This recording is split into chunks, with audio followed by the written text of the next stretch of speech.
Purihin po natin ang Panginoon. Ako po pala si Hazel. Sa mga hindi po nakakakilala, pamangkin po ako ni Brother Unyo at lola ko po si Lola Gloria na dati pong prayer warrior. Kung nag-message po si Ate Bebe na ako nga daw po ay magpapatotoo. Nasa ko po yung parang po akong binuhusan ng malamig na tubig kasi hindi naman po talaga ako nagsasalita at lalo dito pa po sa church. Bali sa pagbabasa ko, nandun ang kasagutan ng Panginoon sa akin na Apocalypse 4 verse 11 na marapat ka o Panginoon namin Diyos namin na tumanggap ng kaluwalhatian at ang kapurihan sapagkat nilikha mo ang lahat ng mga bagay. At dahil sa iyong kalooban, ay nagsisilitaw ang likha. Dumating po sa akin itong salitang ito, parang oras na po siguro para sabihin ko ang lahat ng kagandang binigay sa akin ng Panginoon. Kasi simula po nung bata ako, lumaki po ako kaila nanay, dahil hindi po sa pagano, ang mga magulang ko po ay hindi magandang ang relasyon namin sa loob ng bahay. So, yung tatay ko po, nasa sanlibutan siya, lahat ng bisyo nasa kanya na. Yung nanay ko naman po, laging wala. Baga na buhay po, nagtitinda, or pagkatapos mo, susunod kay Papa para bantayan. Ganun po ang tahak ng buhay ko noon. Hanggang sa sinanay po ay sinasama ako sa halahala, nung doon po sila nakatayo ni Tinilda. Sinasama po ako ni Manang Tola, sa pagbibili po kami ng Welch, ganun po. Hanggang sa ganun ang buhay ko po sa kanila na nagkaroon po ako ng mag-serve kay Lord. Papasalamat po ako sa Panginoon at nakilala po ni nanay ang ministeryong ito at ang tawag kay Pastor Boy.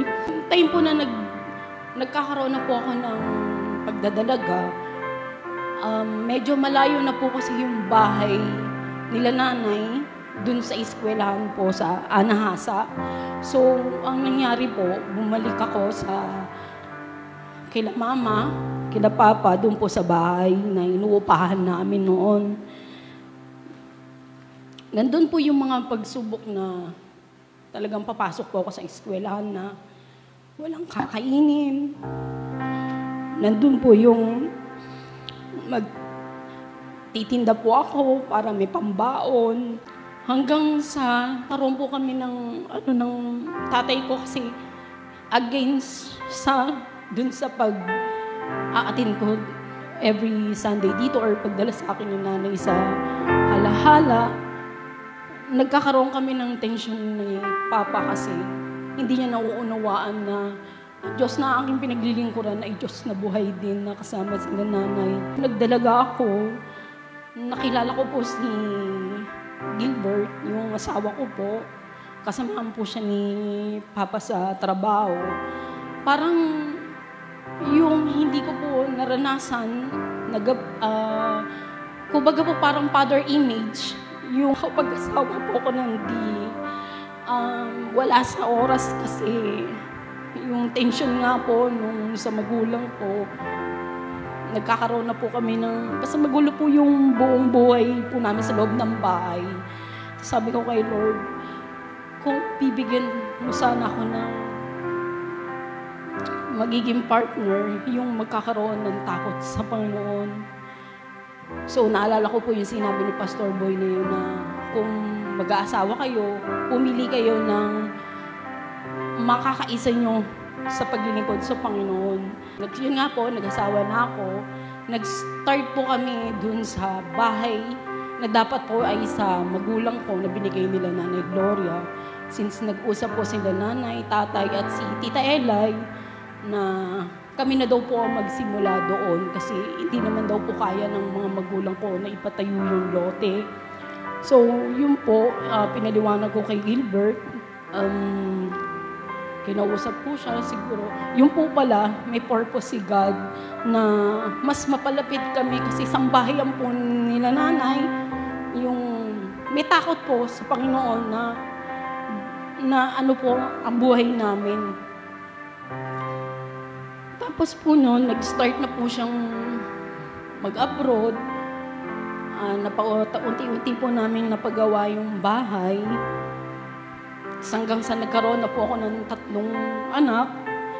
Bali, ang unang pagsubok po namin mag-asawa ay yung syempre pag abroad po, alam po naman natin na one day millionaire nga, kumbaga po na pagka wala na siyang abroad, hindi mo na alam, 2 to 3 months, hindi mo na alam kung saan kakukuha. Naniniwala siya sa simbahan dito, pero yung puso niya hindi pa ganun kabukas. So, nagsisimba siya sa Baclara. Meron siyang uwing mga rosaryo. So, nag-aaway kaming dalawa kasi sabi ko, hindi naman yun makakapagligtas sa atin. Tinatapon ko po sa basuhan kasi parang nagiging ano po namin, dalawang mag-asawa, hindi kami nagkakaunawaan. Siya ng trabaho na halos madaling araw, wala siyang tulog para mag-grab, para may pansustain sa mga anak niya dahil private school pa po yung dalawa. Tapos meron pang maliit, si Lovely no, na kagatas pa. Patuloy, nagdala nga sa Panginoon na hanggang ganun na lang po ba. Tapos, meron po pala talagang magiging daluyan na yun po yung nakita ng Panginoon. Yun, si Tita Elay po. Yung mga times po na halos 1 taon na walang trabaho si Gilbert, siya po yung nagbibigay para po sa mga bata. Patuloy naroon at hindi pa rin po ako pinababayaan ng Panginoon. Hanggang sa nakakilala na po si Gilbert dito, naging kaisa po namin na siya, na doon yung desire ng puso niya,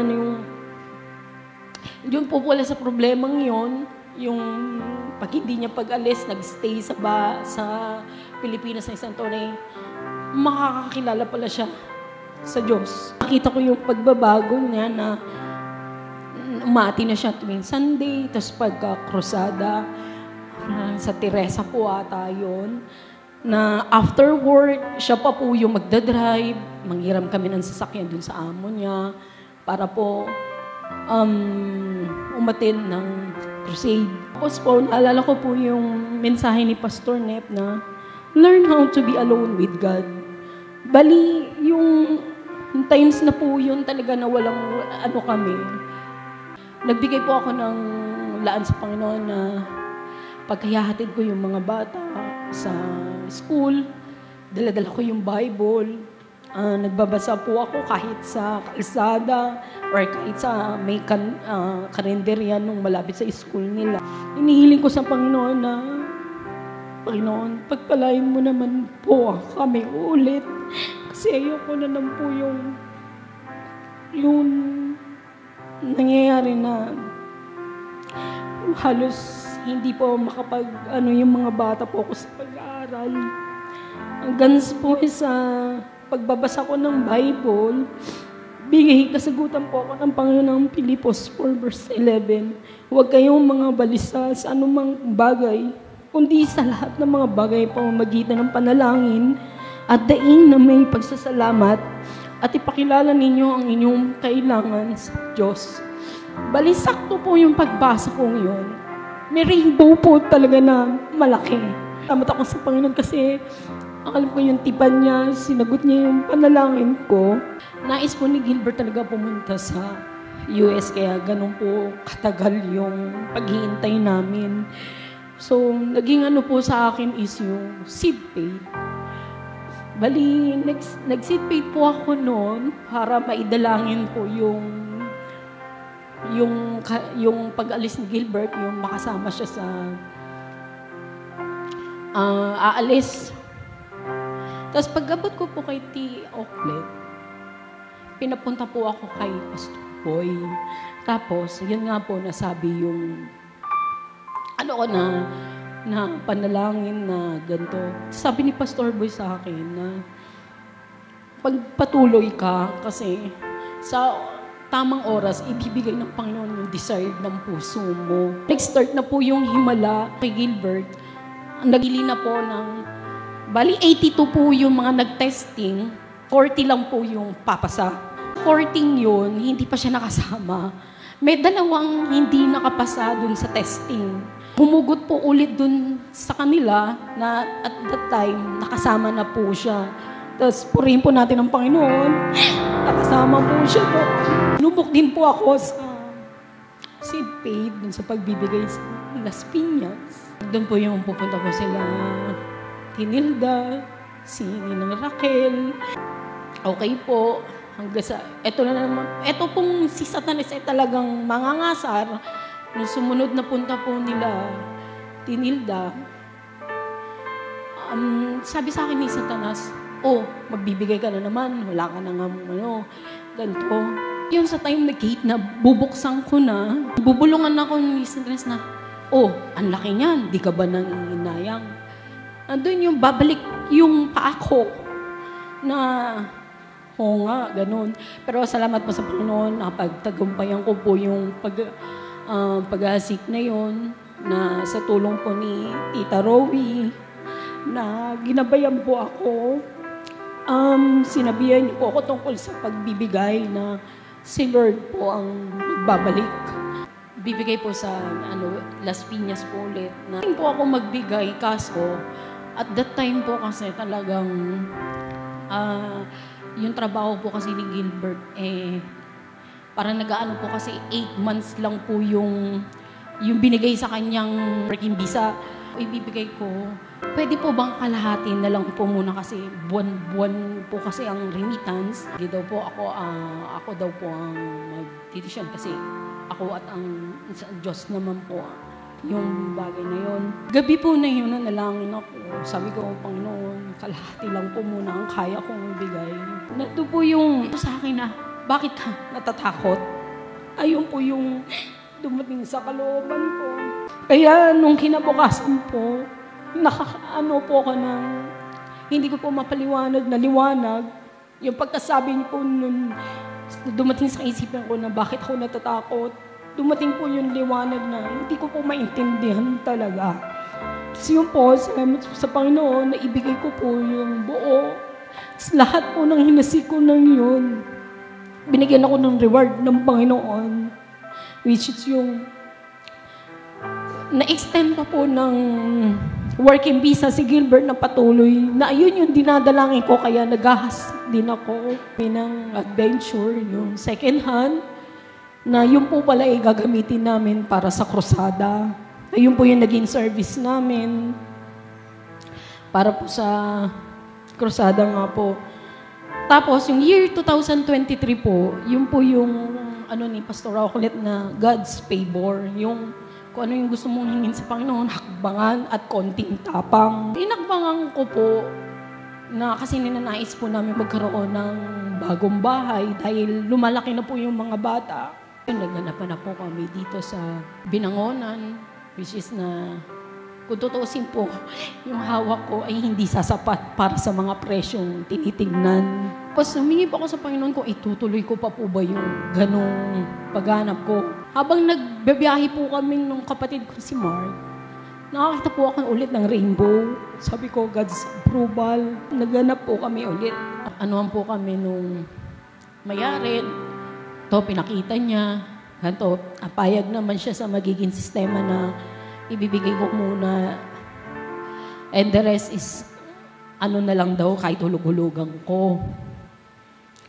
Pero hindi po kami nagkasundo sa technical description sa lote kasi hindi po niya maibigay kung ano po yung description na yun. Kasi paano po kami bibili ng lote kung hindi naman namin alam kung anong pwedeng ipagawa or pwedeng Hanggang sa inayawan ko na po na hirap po i-communicate nung may-ari. Doktor daw po kasi out of town madalas. Ayun po, sabi ko sa Panginoon, parang ayoko nang ituloy. Tapos pagka ano ko sa Kanya, kasi hindi rin sasapat yung perang hawak ko, may dumating na salita na nabasa ko sa jeep na gift of God, ganon. Tapos meron na naman, reward of God, ganon. Sabi ko parang, siguro kailangan ko na ituloy. Tapos yun, nung nag-message yung kliyente na meron pa daw po siyang ibibigay na nagbebenta pa.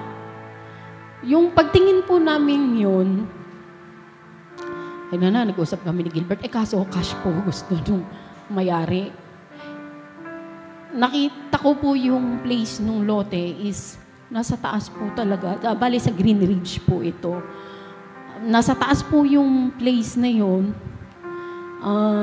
Kita mo yung Laguna Lake, yung bundok, ganon. Yun po pala ang plano ng Panginoon sa akin na ibigay na natugunan na buo po yung pambayad namin ng buo na nagawan po ng paraan ni Gilbert. Yun po pala ay your place is at the top. Yung sahe ni Pastora noon na within 48 hours, makaka-receive ka ng himala sa Panginoon po. So, ayun po yung naging himala ko. Nakabili po kami ng lote. Parating po ako noon papunta kay Pastora kasi magkasik nga po ako dahil dun sa lote. Naikwento ko din po sa kanya yung nanaginip ako or hindi ko po alam kung vision ba yun. Kasi yung mga times na po yun, sa Bulacan, 2 times po tayo nag-crusade. So yung sasakyan po namin, bumibigay na. Parang dumadaing na po ako kasi ang daming gastusin nga po. Kinuwento ko po kay Pastora. Sabi ko sa Panginoon, bakit na lang laging may crusade? Yung pagtulog ko po, miniwanag po na ganun po siya na sabi niya, pagkakita ko po ng ganun, napaluhod po ako na nakataas yung kamay ko na nanginginig ako. Ang sabi ng Panginoon na, ayaw mo bagang sila'y maligtas? Na ipinakita sa akin na ng daming tao. May liwanag na hindi ko maintindihan po talaga. May parang gold pa po na liwanag, na may dagat. Ayun nga pa yung sabi ng Pastora, baka yun sa real Quezon po at that time. Sa God's promises naman po, doon sa 2025, yung you will ride the wings of favor. Yun naman po ay yung hiningi ko na nga po kay Lord yung bagong sasakyan. Kasi yun nga po yung problema ko. Hindi na maano si adventure. Sabi mo ni Gilbert, sige, uuwi ako. Nan ko kung yung sasakyan, kung ako gagawa. Umuwi siya. Hindi niya po kayang gawin yung sasakyan. So parang naiinis na siya kasi marami na po palang sira. Sinubukan po namin sa mga bangko, pong response yung mga bank po kay Pastora. Lalo po namin bumili, tulungan niyo po kami idalangin. Approve po yung car loan. Pakalipas po nung ilang araw, dumating po na nag-CI. Hindi po na-approve yung una dahil hindi po maibigay ni Gilbert yung bago niyang contract. Kasi kailangan po pagka mag-ano kami sa contract ng pagtatrabahuan mo. So nagstay nagpatuloy na nanalangin ako sa Panginoon na yun nga po, pinangahawakan ko yung God's promises ng 2024. Ma-startan ko nga po yun ng nahasikan ko siya. Ayun po, tumawag po yung Toyota. Approve na daw po kami para dun sa bago namin kukunin sa sakyan. Ine-expect na ibibigay ni Lord yung pinakamataas na ng JRS Fortuner. Sabi ng mag-asawa, tingnan mo, ngayon meron tayo i-approve. Tapos, syempre, ang laki po nung halaga. Approve na, nakuha namin yung bagong sasakyan. Patuloy yun yung himala ng Panginoon sa amin ng 2024. Ilan po sa mga material na bagay ako pinagpala ng Panginoon, kundi doon din po sa aming kalusugan, mag-asawa. Kasi umuwi din po si Gilbert para magpa-check up. Kasi hindi po siya nawawala ng ubo, sipon, dahil po sa chemicals na naamoy niya sa trabaho. Kaya po na-decide talaga kami na umuwin muna siya at magpahinga. Pa-check up namin, lagi na lang may yung doktor sa kanya na, eto, ano ka ng dugo, ganito, tas treadmill para sa puso, ganito. Titingnan kung saan nagiging cause yung ubot sipon niya na hindi nawawala. Hindi ko po sa Panginoon na maging normal po lahat yung magiging resulta niya. Wala pong anumang nakita kay Gilbert. Yung naalala ko po yung kanta na Goodness of God. Patuloy sa lahat ng naging namin sa buhay. Yung kantang yun, siya yung nabubuhay sa amin ng aking mga anak na sabi ko, Carlsbert, patugtugin mo nga yun, anak, kasi ang ganda na mabuti sa dating walang-wala kami. Ngayon ay meron. May bonus po pala. Nagkaroon pa kami nung e-bike. Kasi si Carlsbert, malaki na masyado sila. Hindi kami kakasya dun sa luma. Yun, naging bonus pa po yun na patuloy. Nagpapasalamat po ako sa lahat, sa Panginoon, sa lahat ng magandang kabutihan binigay niya po sa aking buhay. Katulad ng aking pinanghahawakan, Jeremiah 29 verse 11. For I know the plans I have for you, declares the Lord. Plans to prosper you and not to harm you. Plans to give you hope and a future. Pinaalala po sa akin ng Panginoon yung notes po dito nung kay pastor na God and His timing, not yours. Seed for your problems to move the mountain you face rather than focus trial. And giving first, yun po yung naging sa akin na inuna ng Panginoon. Binabalik ko po ang kapurihan sa Panginoon. To God be all the glory. Purihin po natin ang Panginoon. Ito na nga yung panahon na kailangan kong na magpatotoo na dito sa unahan. Bali kasi noong February this year lang po, tinawag po ni Sister Hiling para magpatotoo, para sabihin yung kabutihan na nagawa ng Panginoon sa akin. Natakot po ako noon. Hindi ko alam kung anong sasabihin ko, na mental block po ako, para akong binuhusan ng tubig. Po ako sa upuan, hindi po ako tumatayo.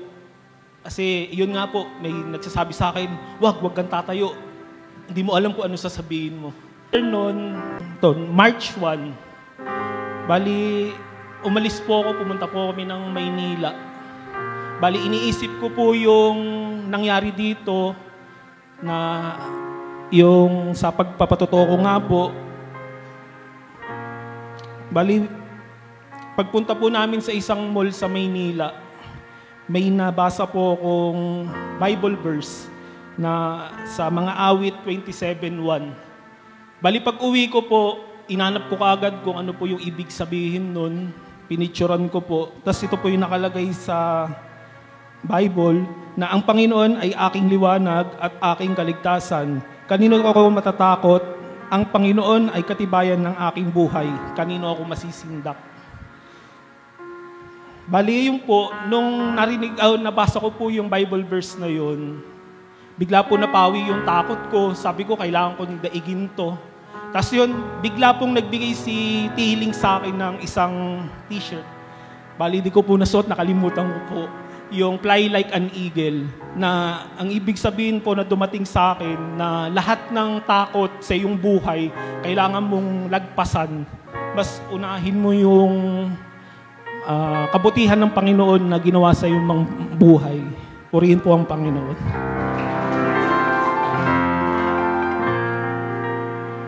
Bali, simulan ko po yung patutuo ko sa Kawikaan 22:6. Turuan mo ang bata sa daan na dapat niyang lakaran at pagka tumandaman siya ay hindi siya hihiwalayan. Bali, bata pa lang po ako, lumaki na rin po ako katulad ng ate ko sa presensya ng Panginoon.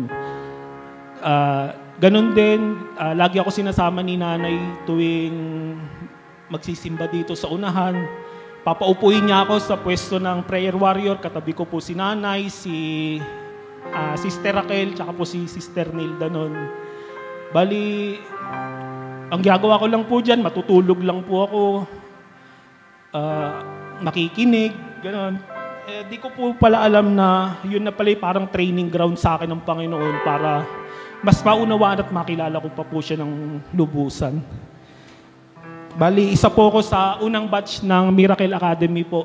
1998, kami po isa po ako sa mga naging estudyante po dito. After elementary days ko po, katulad po ng sabi ni ate, nahiwalay kami sa bahay ng lola ko. Bali kasi yung lola kong yun, yung parang tumayo sa amin na magulang. Kasi nga po, dahil nga po sa broken family na nangyari po sa amin, bata pa lang po ako, nasa isip ko na po yung nangyayari sa buhay namin.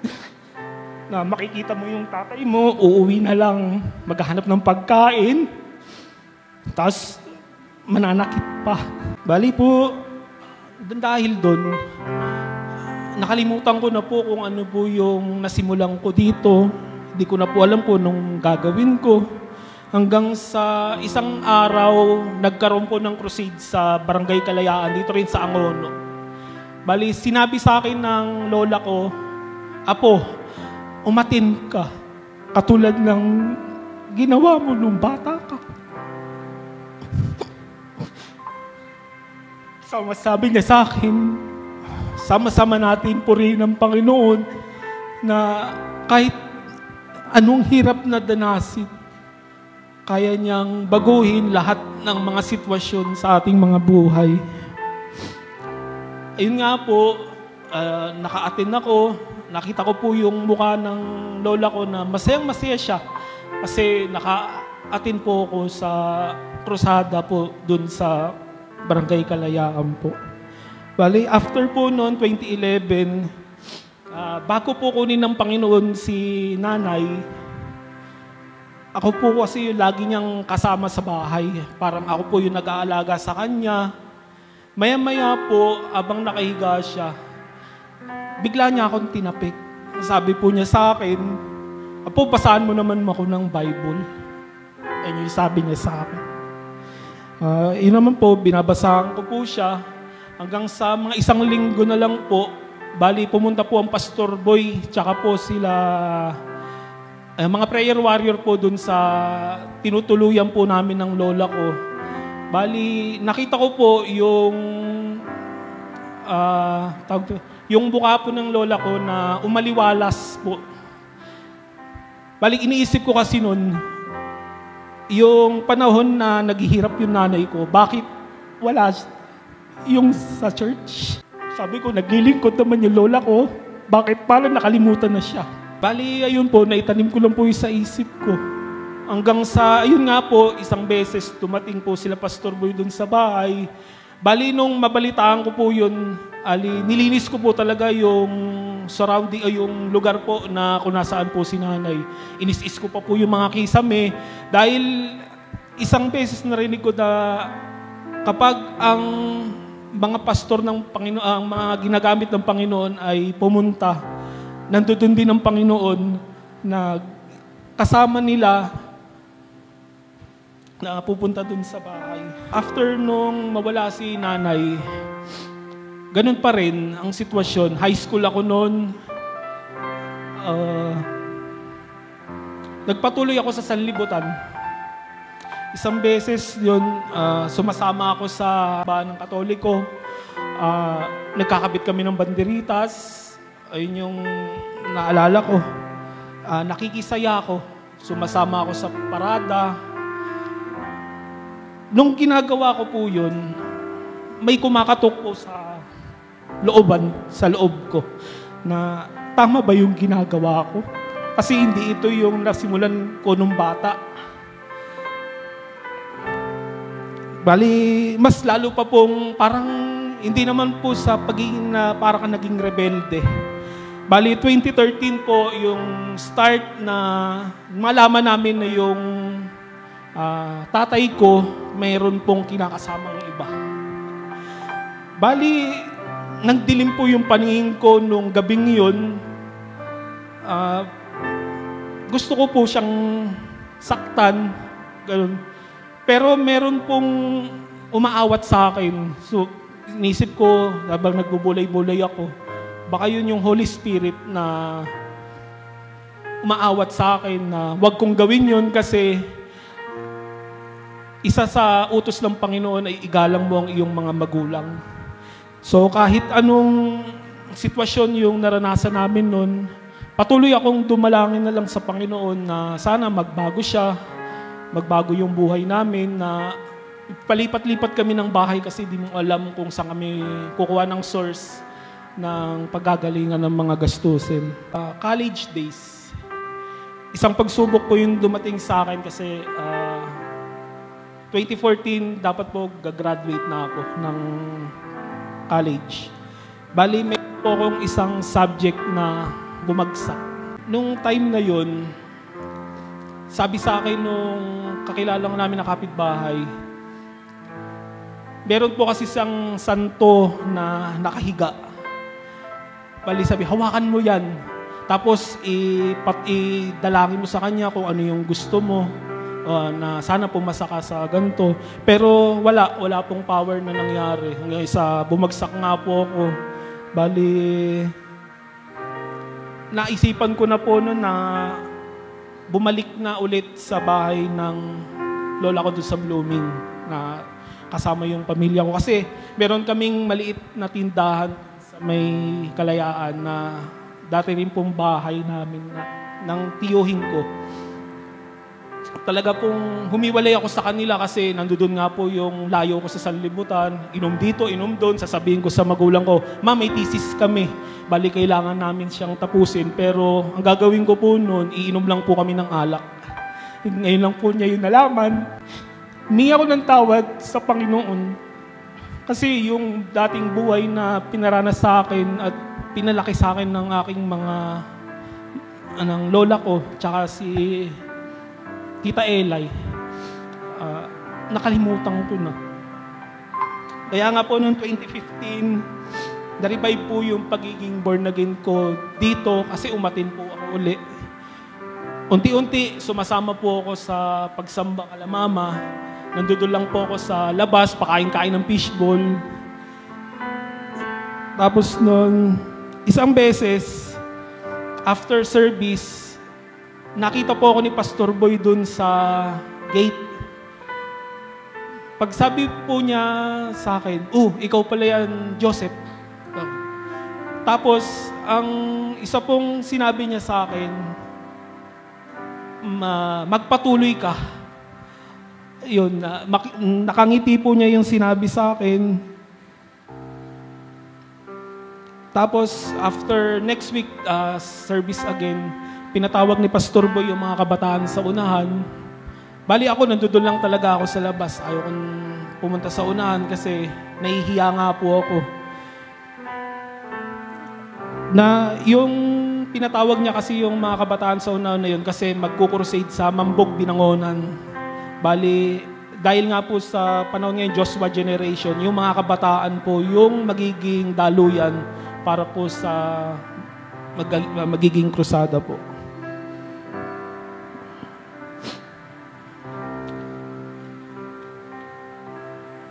Bali nga po, simula po noon, lagi na po ako nakaka-attend ng mga service tsaka po ng mga crusade. Lahat po ng crusade, Mapabinangonan, Taguig, lahat po ng inikutan nung buhay pa po ang Pastor Boy, nasamahan ko po yun. Natatandaan ko, naglilinis po ako ng court, na right, ini-scoba ko yung mga sahig, yung mga upuan, inaayos, nililinis. Ano sa akin nung nasa Aklan ako? Yung nakikita ko yung mga music ministry tsaka yung mga ibang miyembro, ay mga ibang kapatiran na naglilinis po ng church. Parang naano po sa akin na parang gusto ko ulit gawin yung mga nagawa ko dati. Pero yun, nauna na naman yung hiya ko. Nakagraduate na ako ng 2015. March 2015 po, nabili ko po itong Bible. Bali, nagkaroon po ako ng struggle sa paghahanap ng trabaho. Bali March, tapos September na po ako nagkaroon ng unang trabaho nun. Noong mga times na wala pa akong work, lagi po ako umaattend ng Sunday service, Bible study. Ayun nga, yung first job ko nung September, nagbasa ako ng Bible bago ako pumunta sa interview. Bali, napasok ko po sa Bible sa Efeso 3:20. Ngayon sa makapangyarihang ginawa ng lubang sagana ng higit sa lahat ng ating hiningi o iniisip ayon sa kapangyarihan ng gumawa sa atin. Bali yun po, nagkaroon na ako ng trabaho noon. 2016, patuloy akong nagba-Bible study. Kahit pagod sa trabaho, uuwi ka kasi traffic. Alas 7, darating ka na ng gabi. Bali, minsan dito na po ako dediretso, kaya magbibihis po muna ako sa bahay nun. Isang mensahe po yung napaunawa sa akin about nga po dun sa pagiging rebellion ko tsaka religious citizen po no topic po ni Pastor Boy. Paglipat sa'yo bilang kingdom citizen. Nagpapasalamat po ako sa Panginoon uli dahil nakabalik na po ako ulit nun dito. Sa trabaho naman po, struggle nung pandemic. Bali nga po sa hirap ng pandemic, 1 taon po akong huminto sa trabaho nun. Dahil nga sa hirap ng transportasyon, sa lahat. Po nun, naghanap ulit ako ng work pala. Paghanap ko po ng trabaho, may napasukan din po ako kagad.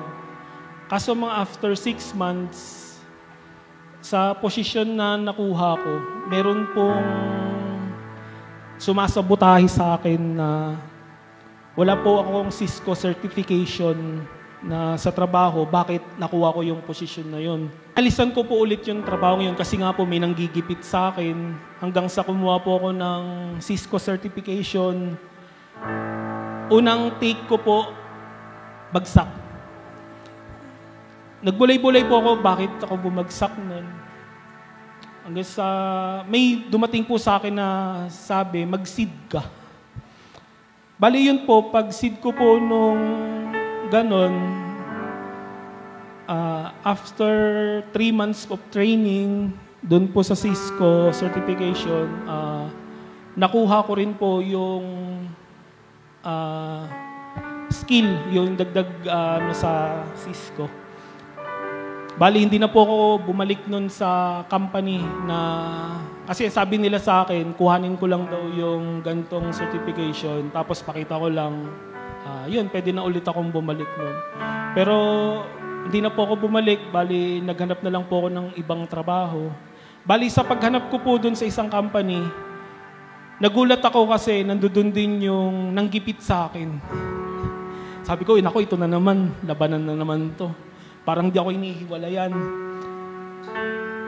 Bali, dahil nga po dun sa God's favor ng Panginoon itong 2024, bali, yung nanggigipit sa akin, yun pa po yung naging way ko para matanggap ako sa trabaho. Siya po yung nag-asikaso ng lahat hanggang sa, nandun po kasi siya ngayon sa Singapore. Bali, ayun po, may plano po ako na pumunta kasi kinukuha niya rin ako. Mag-exam ulit ako ng isa pang exam. Sabi ng ate ko, bakit hindi mo i-grab? Akbangan mo na. Una ka nang pumunta doon para alam mo na, para pagpunta mo doon, alam mo na kung ano yung magiging culture at yung mga dadatnan mo. Nung magbakasyon, napaisip ako. Sabi ko, kung igagrab ko na naman to, may hiwalay na naman ako sa presensya ng Panginoon. Hanggang ngayon, iniisip-isip ko yun. Hanggang sa magbensahe po ang Pastor Nep na, yun nga po, yung mga ginagawa dito sa sanlibutan, dahil nga po babalik na ang Panginoon, hihiwalay ka pa ba sa presensya na? Kapag ganun. Bali hanggang ngayon, iniisip ko pa po yun, nakipag-ugnayan po ako sa Panginoon kung itutuloy ko ba siya or hindi. Tapos po noon, after, nagkaroon din po, di ba, ng shaking sa church noong 2021. Naguluhan po ako noon, umalis po ako, naghanap po ako ng ibang fellowship natin. Bali yun na naman po, may nag-convict na naman sa akin na hinahanap ng puso ko yung first love. Yung unang pag-ibig ng Diyos, kung saan ka na born again, doon ka lang, huwag kang hihiwalay, atin ko doon. Ang dumating sa akin, imbis na ikaw yung magdala dito sa kanila, ako yung nadala. Nga po, dumating din yung verse na yon sa Kawikaan 18:1, ang humihiwalay ay umahanap ng sarili niyang nasa at nakikipagtalo laban sa lahat ng magaling sa karunungan. Talagang labanan sa isip ko. Isang linggo po siguro yon, bigla pong tumawag si Sister Oklet po kay Tito Unyo. Well, ngayon, nangangamusta nga po. Bali, isang beses, binigay ni Tito nyo sa akin yung cellphone. Sabi, kakausapin daw po ako ni Pastora. Yun nga po, kinamusta niya po ako. Bali, ang isang sinabi na naman po niya is magpatuloy ka lang. Magpatuloy lang tayo sa paglilingkod ng Panginoon kasi darating na ang Panginoon, ang rapture ay parating na. Bali yun, isang panaginip po yung dumating sa akin na sa isang panaginip na yun, crusade din. Umattend po ako sa crusade nila. Kaso magsisimula na po yung crusade, biglang nagbago yung lugar. Sabi ko, bakit nasa sementeryo na? Yun nga po, agad-agad akong tumakbo nun paalis. Tapos yung yung nando doon, pilit akong pinapabalik. Sabi, uy, bumalik ka dito, hindi pa nag-i-start. Ganyan yung sabi niya sa akin. Bigla na lang po ako nagising noon umaga. Bali, January 25, 2024, nagising po ako noon. Isang malaking rainbow po yung umaga. Isang rainbow po yung gumuhit dito mismo sa church. Pagtingin ko po sa bintana doon sa side nila Tita Rowie, doon ko po siya nakita. Bali yung rainbow pong yon malaki, tsaka matingkad. Ayun po yung rainbow na kasabay nung sa Real Quezon, sa Kawayan po. Natatandaan ko yun, January 25. Hinanap po yun sa Facebook page po ng Maranatha. Yun nga po, January 25, nagkaroon ng bahaghari doon po sa Kawayan, Quezon. So, ayun po, parang pinapaunawa sa akin ng Panginoon na nandito ang presensya niya at hindi yun magbabago. Kaya nga po, kasabay po ng rainbow na yun sa Quezon, tapos yung dito po, lahat po tugma. Then, after po nung crusade sa Bulacan, humingi po ako ng reward sa Panginoon. Bali yung reward ko, hindi material. Ang hiningi ko, mas lumalim pa yung pananampalataya ko. Ayun nga, July 2024 noon, after ang Sister Oklet ay kunin ng Panginoon, ayan na naman yung kaaway, maatake na naman siya. Nagtanong ulit ako, sabi ko, magpapatuloy ba ako? Sabi ko ganun. Biglang nagbensahe dito si Pastora Sonia. Sabi niya, be part of the solution, not the problem. Ayun, naunawaan ko, kung alis ako, edi dagdag problema pa ako sa church. Tanong ko pong yun, kung ako po ba'y magpapatuloy. Sumagot po ang Panginoon sa akin noong August 25, 2024. Start po ulit yung parang nagkakaroon ng guest speaker, mga missionary po dito. Bali si Pastor Reggie po yung nakatayo. Pagpasok po ng simbahan, excited na ako. Ganun po yung dumarating sa akin. Nasa praise and worship na po. Time na yon, nasabi rin po ni Pastor Reggie na nabuksan yung spiritual eye niya. Bali, ganun din po yung nangyari sa akin. Bali, nakita ko po dito, mismo sa unahan. Pero, malaking tao na nagpaskis sa kisame. Tapos nandito po si Pastor Boy tsaka si Pastora Okles. Iyak na po ako ng iyak nun. Pinatotoo ko yun kay Tito Nyo at kay Tita Rowie. Sabi sa akin ni Tito Nyo, mapalad ka kasi nagpakita sa iyo ang Diyos Ama. Diyos Ama, yun po yung sabi niya sa akin.